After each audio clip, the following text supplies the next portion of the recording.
Alrighty, I am so excited to be in my new house in Virginia, and I have a ton of tuna I noticed when I was unpacking my pantry, so I'm going to do a quick video and show you guys how I make my tuna the way that I like it. I'm missing celery, which is something else that I like to put in here too, really finely diced up. However, this is what I have, so I'm going to make it with this stuff, and I have my handy dandy little camcorder now, so I have my free hands, and I will make it for you guys. This is what I put in it. Alright, so I have my bowl ready. First, obviously, I'm going to drain my tuna. Alrighty, so tuna goes right in there. Sometimes.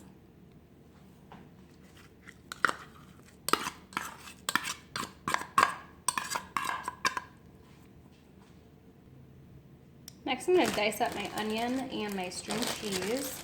I would usually use a red onion for this, but I don't have any. And when I was just starting to make this, I realized I'm missing one thing that I put in here all the time, is spicy brown mustard. And I'm kind of upset that I don't have it because I know it's going to taste totally different to me without it. But I hope this turns out well anyways. I will let you guys know.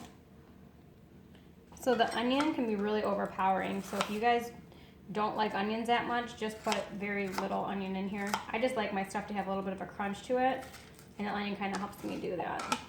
So I just put onions in to my stuff. But I like them super finely chopped up, because if you get like a chunk of onion in your mouth, that is not going to be tasty. So you can kind of see like how little I'm doing these. Hopefully you guys can see that, right? Just little tiny pieces. Alright, so that's about good for the onions. If you don't want it to be this potent, you can use the dry minced onion flakes as a seasoning instead of having fresh raw onions, because it's going to be a lot more potent with the raw onions in there. And then next, I'm going to cut up my string cheese. Alright, so I just take the string cheese and I cut it right down the middle.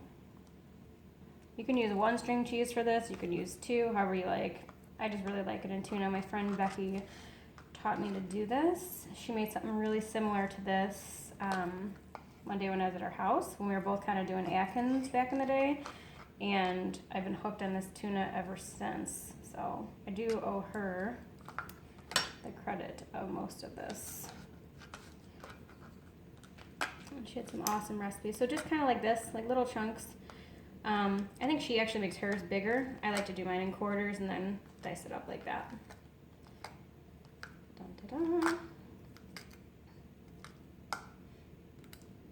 As I cut my fingers off, and then just put that in there.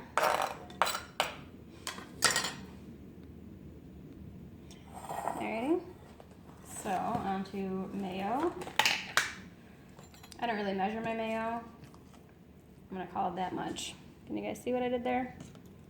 It was like this much-ish. Let's put some more. I love mayo. Everyone's taste is different. I personally love mayonnaise. I'm also going to cut up actually my green olives.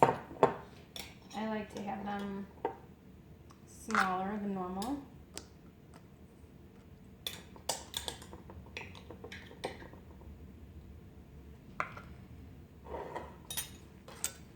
I usually cut them in half or in quarters. I'm feeling lazy today, so I'll probably just do halves. So, you get the idea though. Just cut those little guys. That way when you go with a spoon in your mouth, it's not going to be like all onion or all green olives in one bite.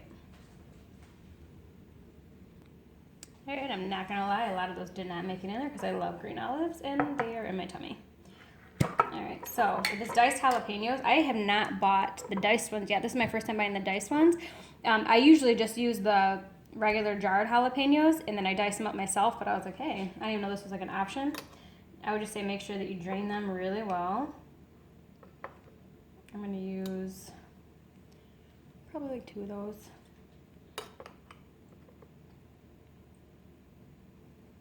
Like that much. I'll call that good. This is like the secret ingredient that I love so much. Is this Cajun seasoning in there. It's so good.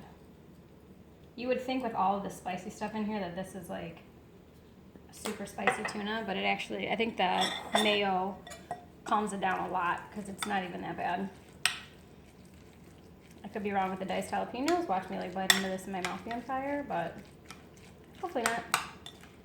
I'm super bummed that my spicy mustard's not here because the spicy mustard is definitely something that contributes to the taste of the one that I'm used to. So if you guys make this, just squeeze a little bit of spicy brown mustard in there. And then if you use celery, usually I don't use green olives and I use celery instead. If you use that way, you finally dice up the celery just as fine as those little onions. And then salt and pepper never hurt anyone.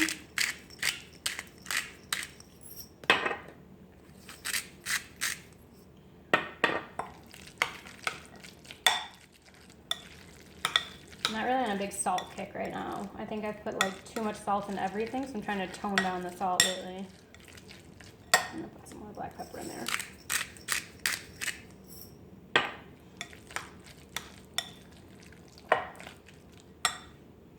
And some more Cajun.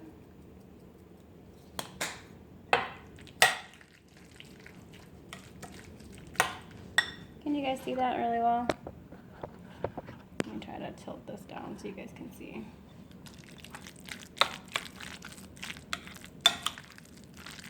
So if you like your tuna wetter, put some more mayo in there. If you like it, more on the dry side, put less mayo on there. I'd like to think that I'm like right in the happy medium. And I'm gonna go ahead and try this. Put like a bunch of little stuff on there. So you got like the green olives, the onion, the cheese, all that. That's a good bite. Delicious. I definitely need spicy brown mustard, but this is not bad at all, just how it is actually. I could totally get used to this one too. I love it. So that's my tuna, guys. Enjoy. Hope you guys make some. Tell me how you like it. Talk to you later. Bye.